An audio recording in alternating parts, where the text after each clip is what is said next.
ಗ್ಯಾರಂಟಿಗಳಿಗೆ ಸಾಕಷ್ಟು ಅನುದಾನ ಕೊಡೋ ರಾಜ್ಯದಲ್ಲಿ ದಲಿತ ವಿದ್ಯಾರ್ಥಿ ನಿಲಯಗಳ ಅವ್ಯವಸ್ಥೆ ಹೇಳತಿರದ್ದಾಗಿದೆ. ಇಲ್ಲಿ ಮಲಗೋಕೆ ಬೆಡ್ ಇಲ್ಲ, ಕಾಟ್ ಇಲ್ಲ, ಕುಡಿಯೋಕೆ ಬಿಸಿ ನೀರಿಲ್ಲ. ಸರ್ಕಾರಿ ಸೌಲಭ್ಯ ಅರಸಿ ಬರೋ ವಿದ್ಯಾರ್ಥಿಗಳಿಗೆ ಒಂದಲ್ಲ ಒಂದು ಕೊರತೆ ಎದುರಾಗ್ತಾ ಇದೆ. ಸಾವಿರಾರು ಜನ ವಿದ್ಯಾರ್ಥಿಗಳಿರೋ ಈ SC/ST ಹಾಸ್ಟೆಲ್ಗಳಲ್ಲಿ ಸಮಸ್ಯೆಗಳದ್ದೇ ಕಾರ್ಬಾರಾಗಿದೆ.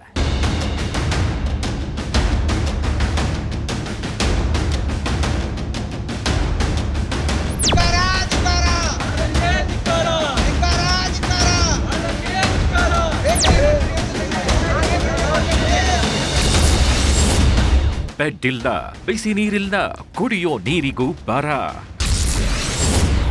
ದಲಿತ ವಿದ್ಯಾರ್ಥಿಗಳ ಬಗ್ಗೆ ಇಷ್ಟು ತಾತ್ಸಾರಾನ? SC/ST ಹಾಸ್ಟೆಲ್ಗಳು ಆ ದೇವರಿಗೆ ಪ್ರೀತಿ.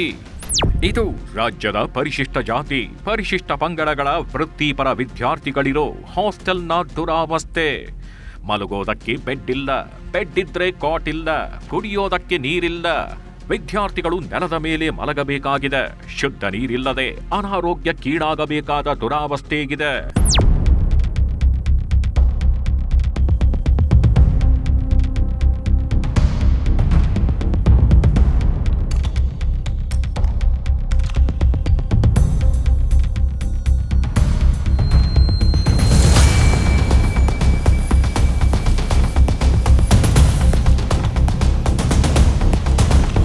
ಗ್ಯಾರಂಟಿ ಹೆಸರಲ್ಲಿ ರಾಜ್ಯ ಸರ್ಕಾರ ಎಲ್ಲಾ ಕಡೆ ಏನೇನೋ ಸವಲತ್ತು ನೀಡ್ತೀವಿ ಅಂತ ಬೀಗ್ತಿದೆ.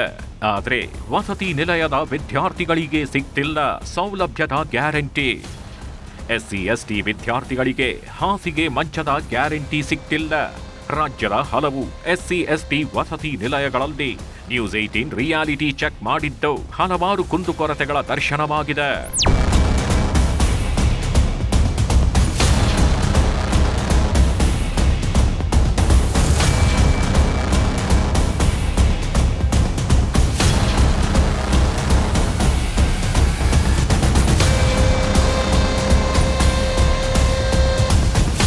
ವಾರ್ಡನ್ ಫೇವ್ರೇಟ್ ಯಾರು ಚೆನ್ನಾಗಿರ್ತಾರೋ ಅವ್ರಿಗೆ ಮಾತ್ರ ಏನೇ ಬೇಕಾದ್ರೂ ಸ್ಪೆಷಾಲಿಟೀಸ್ ಏನೇನು ಬೇಕಾದ್ರೂ ಅವ್ರಿಗೆ ಮಾತ್ರ ಇದು ಮಾಡ್ತಾರೆ ಸರ್. ಮಿಕ್ಕಿದವ್ರು ಯಾರನ್ನ ಕಾನೂನು ರೀತಿಯಲ್ಲಿ ಕೇಳಿದ್ರೆ ಅವ್ರನ್ನ ದಬ್ಬಾಳಿಕೆ ರೌಡಿಸಮ್ ಮಾಡಿ ಮತ್ತೆ ಈಚೆ ಹೊರಗಡೆಯಿಂದ ಔಟರ್ಸ್ ಕರ್ಕೊಂಡ್ ಬಂದು ಹೊಡಿಸೋದು ಸರ್. ಈಚೆ ಇಲ್ಲ ಮಲ್ಕೊಳಕ್ಕೆ ಬೆಡ್ ಸಹ ಇಲ್ಲ, ನೆಲದಲ್ಲಿ ಮಲ್ಕೋಬೇಕು ಡೈಲಿ. ಮಲ್ಕೊಳಕ್ ಬನ್ನಿ ಒಳಗಡೆ ಬಂದು ನೋಡಿ ಎಲ್ಲೈತೆ ಬೆಡ್. ತಿಗಣಿ ಔಷಧಿಗಳು ಹೆಂಗೈತೆ ಅಂದ್ರೆ ರೂಮ್ ಅಲ್ಲಿ ಪೈಂಟ್ ಹೊಡೆದಿರೋದ್ಕಿಂತ ರೆಡ್ ಕಲೆಗಳೇ ಜಾಸ್ತಿ ಐತೆ.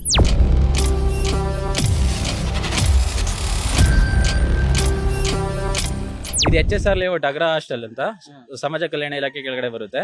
ಇದು ಪ್ರತಿಯೊಂದು ದಿನ ನಾವು ಯಾವತ್ತೇ ಆಗಲಿ ಡೈಲಿ ಕಂಪ್ಲೇಂಟ್ ಮಾಡಿದ್ರು ಆ ಒಂದು ಗ್ರೂಪ್ ಮಾಡ್ಕೊಂಡಿದ್ದು ಸ್ಟೂಡೆಂಟ್ ಗಳಿಗೆ ಏನ್ ತೊಂದರೆ ಆಗುತ್ತೆ ಅಂತ ಆ ಗ್ರೂಪ್ ನೇ ಡಿಲೀಟ್ ಮಾಡ್ಬಿಟ್ಟಿದ್ದಾರೆ ವಾರ್ಡನ್. ಯಾವ ರೀಸನ್ ಡಿಲೀಟ್ ಮಾಡಿದಾರೆ ಅಂತ, ಯಾಕಂದ್ರೆ ತೊಂದರೆ ಆಗ್ತಾ ಇರ್ತಾರಲ್ಲ ಪ್ರತಿಯೊಬ್ರು AR ಅಥಾರಿಟಿಗೆ ಹೋಗುತ್ತೆ, ಅದಕ್ಕೆ ಎಲ್ಲ ಡಿಲೀಟ್ ಮಾಡ್ಬಿಟ್ಟಿದ್ದಾರೆ ಪ್ರತಿಯೊಬ್ರು. ಇವಾಗ ಬಿಸಿನೀರಿಗೆ ಬೆಳಗ್ಗೆ ಬಿಸಿನೀರು ಬರುತ್ತೆ, ಅದು ಬರ್ತಾ ಇಲ್ಲ. 2 years ಇಂದ ಬರ್ತಾನೆ ಇಲ್ಲ. ಕಂಪ್ಲೇಂಟ್ ಮಾಡಿ ಸಾಕಾಗಿದೆ, ಬರ್ತಾ ಇಲ್ಲ. ಅದೊಂದು ಊಟದ ಸಮಸ್ಯೆ. ಊಟದಲ್ಲಿ ಏನ್ ಬೇಕೋ ಅದ್ ಬಿದ್ರು ಯಾರು ತಲೆ ಕೆಡಿಸ್ಕೊಳ್ಳೋದಿಲ್ಲ.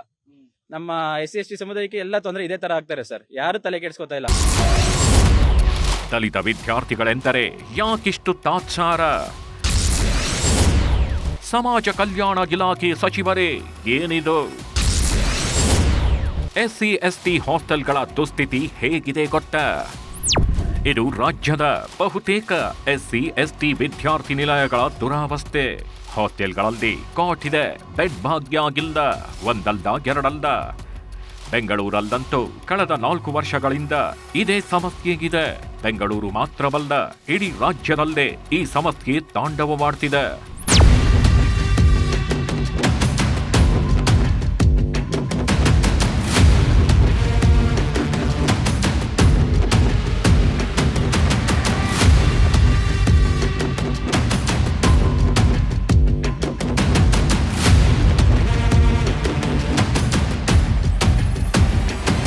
ರಾಜ್ಯದ ಜಿಲ್ಲಾ ಕೇಂದ್ರಗಳಲ್ಲಿ ಮಾತ್ರವಲ್ಲದೆ ಬೆಂಗಳೂರಲ್ಲೇ ಹಲವು ಹಾಸ್ಟೆಲ್ಗಳ ಕಥೆ ಇದೇ ರೀತಿ ಇದೆ.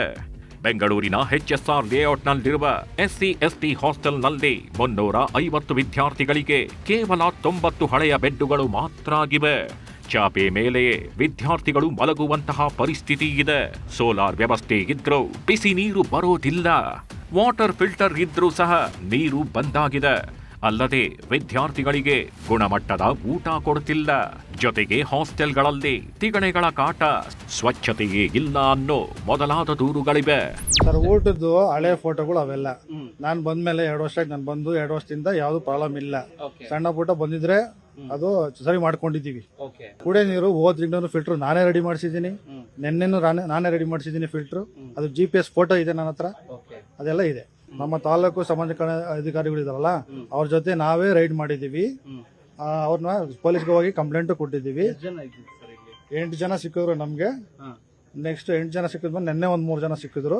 ರೈಡ್ ಮಾಡಿ ಕಂಪ್ಲೇಂಟ್ ಕೊಟ್ಟಿದ್ದೀವಿ. ಅವ್ರಿಗೆ ತಿಳುವಳಿಕೆ ನೀಡಿ ಅಂತ ಒಂದು letter ಬರ್ಕೊಟ್ಟಿದ್ದೀವಿ.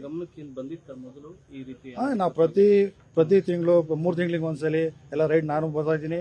GPS photo with photo ಸಮೇತ ಎಲ್ಲ ಇದೆ ರೈಡ್ ಮಾಡಿರೋದು. 330 ಬೆಡ್ ವ್ಯವಸ್ಥೆ ನಮ್ಮ ಬಂದಾಗ್ಲಿಂದ ಇಲ್ಲ. ಆಕ್ಚುಲಿ ಟೆಂಡರ್ ಆಗಿದೆ ಹೆಡ್ ಆಫೀಸ್ ಇಂದ, ಅದು ಸಪ್ಲೈ ಆಗುತ್ತೆ. ಸಪ್ಲೈ ಆದಾಗ ಕೊಡ್ತೀವಿ. ಬೆಡ್ ಇದೆ ಅಂದ್ರೆ ಕೆಲವು ಜನಕ್ಕೆ ಇಲ್ಲ, ಕೆಲವು ಜನಕ್ಕೆ ಇದೆ ಬೆಡ್. ಅಂದ್ರೆ ಟೆಂಡರ್ ಆಗಿದೆ. ಟೆಂಡರ್ ಆಗಿ ಅಲ್ಲಿಂದ ಬರಬೇಕು. ನಾನು ಬಂದು 2 ವರ್ಷ ಅವಾಗಿಂದ ಬಂದಿಲ್ಲ. ಟೆಂಡರ್ ಆಗಿದೆ ಅಂತ ಹೆಡ್ ಆಫೀಸ್ ಇಂದ ಬರುತ್ತೆ. ಗದಗ, ಹುಬ್ಬಳ್ಳಿ, ಮಂಗಳೂರಿನಲ್ಲೂ ಇದೇ ಪರಿಸ್ಥಿತಿ. ಬೆಡ್ ಗ್ಯಾರಂಟಿ ಕೊಡಿ ಅಂತಿದ್ದಾರೆ ವಿದ್ಯಾರ್ಥಿಗಳು. ಹಾಸ್ಟೆಲ್ಗಳಿಗೆ ಮೂಲ ಸೌಕರ್ಯ ಕೊಡಿ ಅಂತ ಆಗ್ರಹ.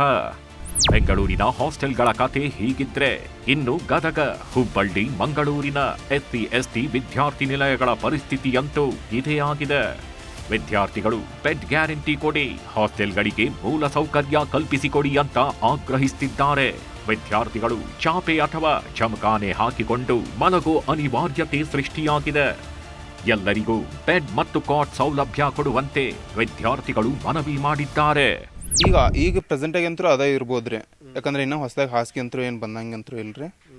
ಬಟ್ ಈಗ ಹಳಿ ಹುಡುಗರಿಗೆ ಎಲ್ಲರಿಗೂ ಹೊಸ ಹಾಸಿಗೆ ಮತ್ತು ಏನು ಇವು ಅದಾವಲ್ರಿ ಬೆಡ್ ಹತ್ರ, ಬೆಡ್ ಕಾಟ ಆಲ್ಮೋಸ್ಟ್ ಅಲ್ಲಿ ಎಲ್ಲರಿಗೂ ಅದಾವ್ರಿ. ಹಾಂ ಸರ್, ಎಲ್ಲರಿಗೂ ಕಾಟದ ಮತ್ತು ಬೆಡ್ದ ವ್ಯವಸ್ಥೆ ಆದ್ರೆ ಚೆನ್ನಾಗುತ್ತೆ ಸರ್. ಅಂದ್ರೆ ಅವ್ರಿಗೂ ಸ್ವಲ್ಪ ಮಕ್ಕೊಳಕ ಮತ್ತು ತಳಗಂದ್ರೆ ಭಾಳ ಇದಾಗುತ್ತೆ ಸರ್. ಅಡ್ಡಾಡಕ್ಕೆ ಹತ್ರ ಗಾಂವ್ ಆಗಲ್ಲ. ಸ್ವಲ್ಪ ಎಲ್ಲರಿಗೂ ಕಾಟ ಹತ್ರ ಆದ್ರೆ ಅವ್ರಿಗೆ ಎಲ್ಲದು ಓಕೆ. ನಾ ಅಂತೂ ಚುಪ್ಲಗಟ್ಟಿ, ಬೆಳಗಾವಿ ಡಿಸ್ಟಿಕ್, ರಾಮದುರ್ಗ ತಾಲೂಕು ರೀ. ಈಗ ನಾವು ಅಲ್ಲಿಂತ್ರನೂ ಅದೇವ್ರಿ. ಮತ್ತು ಒಬ್ಬೊಬ್ರು ಬಾಗಲಕೋಟೆ ಅದಾರೆ, ಒಬ್ಬೊಬ್ರು ಗುಲ್ಬರ್ಗದಿಂದ ಅದಾರ್ರಿ. ಆಲ್ಮೋಸ್ಟ್ ಅಲ್ಲಿ ಎಲ್ಲ ಜಿಲ್ಲೆಯಿಂದನೂ ಅದಾರ್ರಿ. ಇಂಜಿನಿಯರಿಂಗ್ಸ್ ಅದಾರ್ರಿ, ಲಾಯರ್ಸ್ ಅದಾರ್ರಿ, ಮತ್ತು ನರ್ಸಿಂಗ್ ಸ್ಟೂಡೆಂಟ್ಸು ಅದಾರ್ರಿ. ನಾ ಅಂತೂ ಈಗ ಪ್ರೆಸೆಂಟ್ ಆಗಿ ಕಂಪ್ಯೂಟರ್ ಸೈನ್ಸ್ CS ಹುಡುಗ್ರಿ. ಇನ್ನು ಹುಬ್ಬಳ್ಳಿಯ ಅಂಬೇಡ್ಕರ್ ಸರಕಾರಿ ಮೆಟ್ರಿಕ್ ನಂತರ ವೃತ್ತಿಪರ ಬಾಲಕರ ವಿದ್ಯಾರ್ಥಿ ನಿಲಯದಲ್ಲಿ ವಿದ್ಯಾರ್ಥಿಗಳು ಪರದಾಡುವಂತಾಗಿದೆ. ವಿದ್ಯಾರ್ಥಿಗಳು ಒಂದಲ್ಲ ಒಂದು ಕೊರತೆ ಎದುರಿಸುತ್ತಿದ್ದಾರೆ. ವೃತ್ತಿಪರ ಕೋರ್ಸ್ಗಳಲ್ಲಿ ಅಭ್ಯಾಸಕ್ಕೆಂದು ರಾಜ್ಯದ ವಿವಿಧೆಡೆಯಿಂದ ವಿದ್ಯಾರ್ಥಿಗಳು ಆಗಮಿಸಿದ್ದಾರೆ. ಲಾ, ಇಂಜಿನಿಯರಿಂಗ್, ನರ್ಸಿಂಗ್ ಸೇರಿದಂತೆ ವಿವಿಧ ವೃತ್ತಿಪರ ವಿದ್ಯಾರ್ಥಿಗಳಿಗೆ ವಸತಿ ವ್ಯವಸ್ಥೆ ಕಲ್ಪಿಸಲಾಗಿದೆ. 48 ಹುಡುಗರಿಗೆ ನಾವು ಪರ್ಮಿಸಬಲ್ ಸ್ಟ್ರೆಂತ್ ಹೆಚ್ಚಿಗೆ ಮಾಡಿದ್ದೇವೆ. ಈಗ ಅಂದ್ರೆ ನಮ್ಮ ಹಾಸ್ಟೆಲಲ್ಲಿ 112 ಇದ್ದಿದ್ದು ಈಗ 160 ಸ್ಟ್ರೆಂತಿಗೆ ನಾವು ಮಂಜೂರ ಪರ್ಮಿಸಬಲ್ ಸ್ಟ್ರೆಂತ್ ತೊಗೊಂಡಿದ್ದೇವೆ ಸರ್. ಅದ್ರ ತಕ್ಕ ಅಕೊಮೊಡೇಷನ್ ಎಲ್ಲ ಇದೆ. ಬಟ್ ಆ 5 ರೂಮ್ಗೆ ಒಂದನ್ನು ಲೈಬ್ರರಿ ಮಾಡಿದ್ದೇವೆ. ಒಂದು ಲೈಬ್ರರಿ ಮಾಡ್ಕೊಂಡಿದ್ದೇವೆ ಹುಡುಗರಿಗೋಸ್ಕರ. ಇನ್ನು 4 ರೂಮ್ಗೆ ನಾವು ಕಾಟ್ಗೆ ಪ್ರಪೋಸಲ್ ಕೊಟ್ಟಿದ್ದೇನೆ. ಉಳಿದ 112 ಹುಡುಗರಿಗೂ 2 ಟೈರ್ ಕಾಟ್, 62 ಟೈರ್ ಕಾಟ್ ಅದಾವೆ. ಬೆಡ್ ಬಂದು 3 ವರ್ಷಕ್ಕೊಂದು ಸರಿ ಬೆಡ್ ಕೊಡ್ತಾರೆ. ಸೊ ಬೆಡ್ಡು ಮತ್ತು ಕಾಟ್ಗೆ ಪ್ರಪೋಸಲ್ ಕೇಳಿದ್ದಾರೆ, ಮನೆ ಕೊಟ್ಟಿದೆ. ಇಲ್ಲ ಆ ಹುಡುಗರಿಗೆ ಎಷ್ಟು ಕೊರತದಾವೆ.